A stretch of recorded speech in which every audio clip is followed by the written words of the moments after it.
Let's go ahead and set up displacement on this material, and then we'll build the material function to neatly organize all of the stuff so that we can reuse it. In the same folder as your U project, you're going to see something called config. You want to open that up and then go to default engine ini. We'll open this file.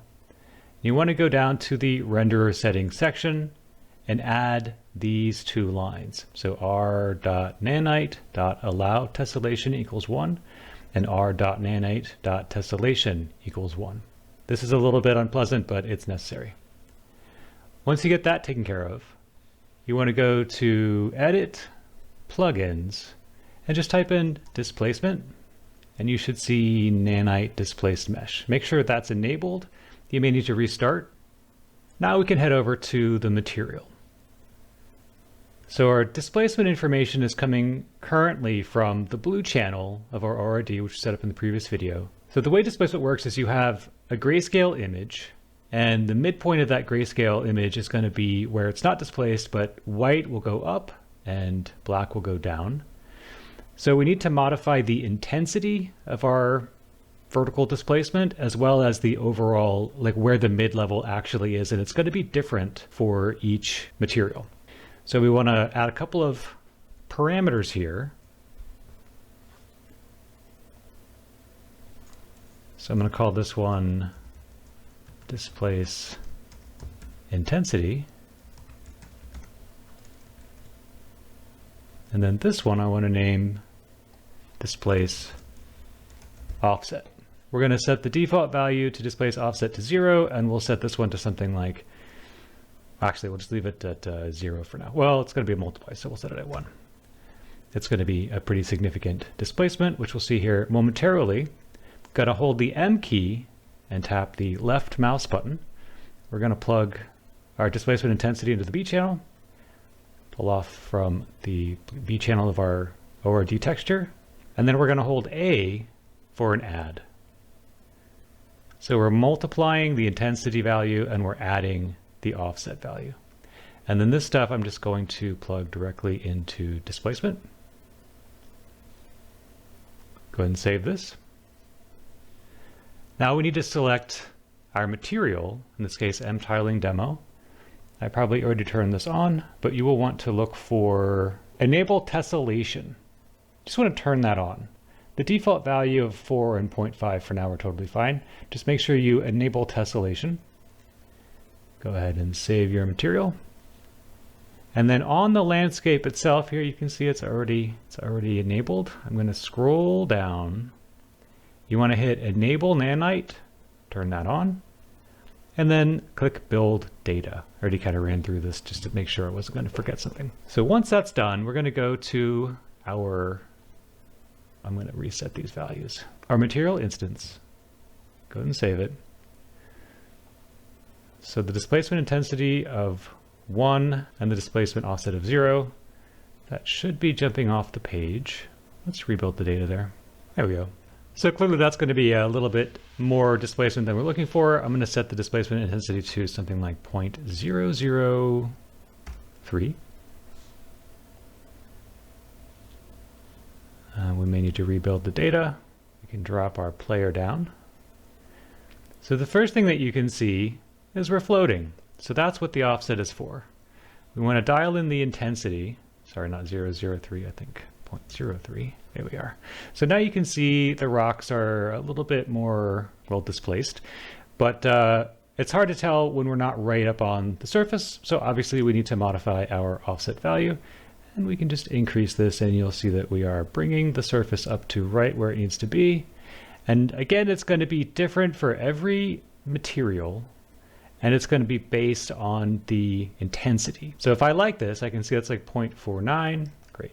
Okay. And that looks like that value is going to stick there. We can save it. So here we are running around on our cleaned up tiling. It's not perfect, but it's not bad. We can actually modify our tiling value here in real time. It might kind of look a little bit strange with those shadows there needing to be kind of like recalculated, but you get a sense for what the result will be.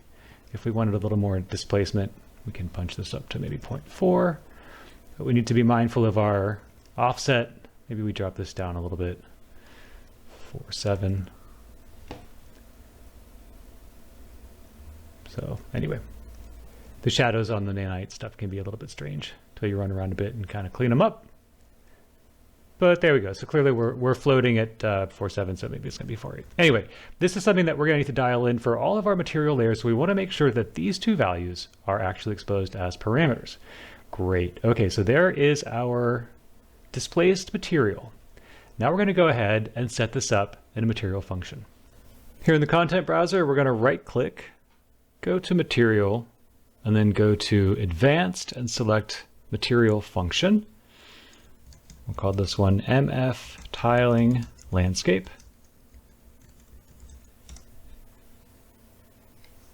Open it up. Select off of the node and turn on Exposed to Library. This will make it so that it shows up when you right-click in a material. Let's head over here, and what we want to do is we want to basically select all of this stuff here, hit Control-C, and then paste it here into our function. What we're going to do is we're going to right-click, type in function input, and down here we're going to set this to a texture 2D. We're going to rename this one to color, and then plug it in to text and text. Let's go ahead and duplicate that. Control-C, Control-V. This one we're going to call N. We'll plug it into the texture inputs of our texture sampler for the normal map. Control-C, Control-V. Call this ORD. And plug it into that texture sample input there. We're going to create a function input to replace our tiling parameter. This one we'll leave at, actually not vector 3, we're going to set it to a scalar. We'll call it tiling. So I'm going to hold the control key and pull off of this node and plug it into my input tiling. Go ahead and save that. So we have our textures set up as parameters. I'm going to leave this one hard-coded in there. That's totally fine. And then we've got two more function inputs that we need to add. Set this one to input scalar. We're going to call this one displacement intensity. Replace that. And then we can just do a Control-C and a Control-V. I'm going to call this one displacement offset. And plug it in there. So we'll come back here in a minute and make all this stuff a little bit cleaner. But we've replaced all of our parameters and our texture inputs, except for this one, with function inputs. And now into our output result, we can just take the output of our make material attributes, plug it in there like that, and hit save. Let's head back over to M tiling demo. And I'm going to search for MF tiling landscape. And we can plug from the result into that. So you can see these things are kind of out of order. Let's head back over. I just double click on that to open it up. We can go to each of our parameters. Oh, it looks like there's an error. Let's get these plugged in over here all the way up, and then we'll come back and take a look at what that error is. For now though, we've got our texture 2D color. So I'm going to set the priority for this one to 0. That's fine. And then we'll do 1 for our normal map. And then 2 for the ORD, 3 for tiling, 4 for scalar, and 4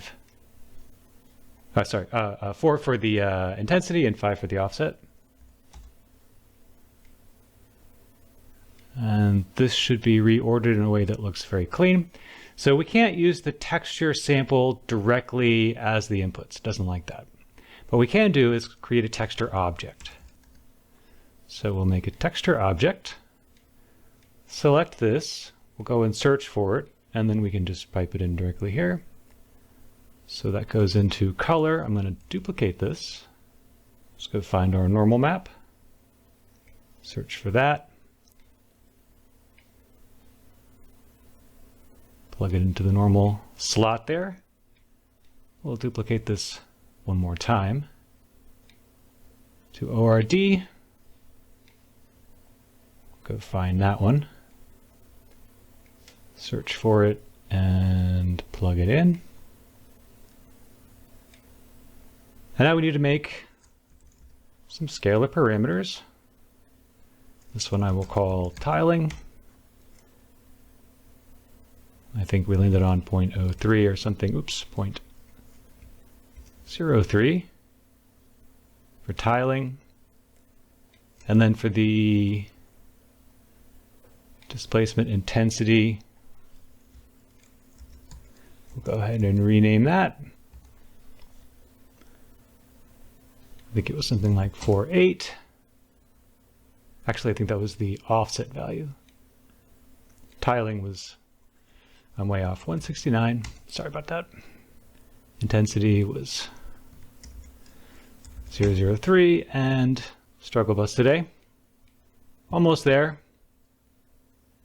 And then for the offset, I think we landed on something like 0.48. So there's all that stuff there. Let's save. So you probably watched this in frustration. For the intensity, I did not enter the right value there, 0.03. We'll save that. So there you go. Here we have all of that functionality condensed into just a few nodes, which means I can come over here and remove all of this stuff. So this is what we're going to be replacing all of that code with. This beautiful little node network.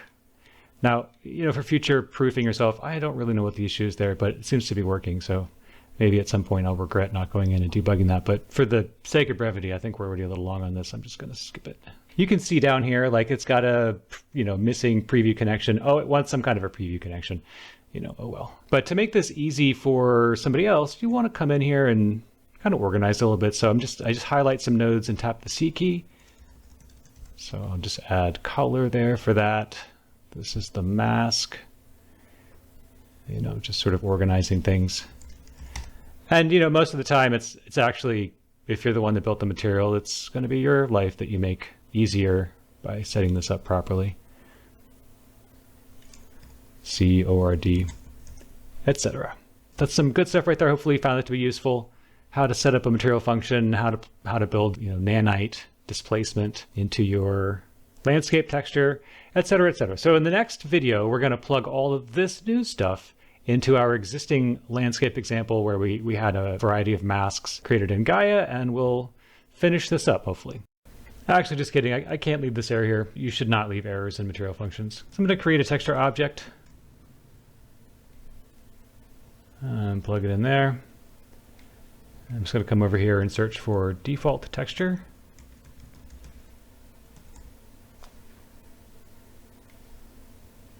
Here we are, and then for the normal map, we need default normal. I'll just duplicate this.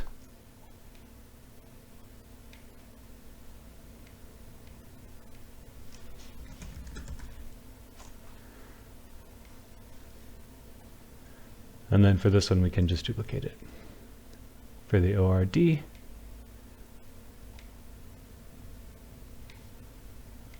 save it, and no more errors. And let's just let the shaders compile and double check we didn't break everything. Lovely. Okay, so anyway, clean this up, make it look nice. On to the next one.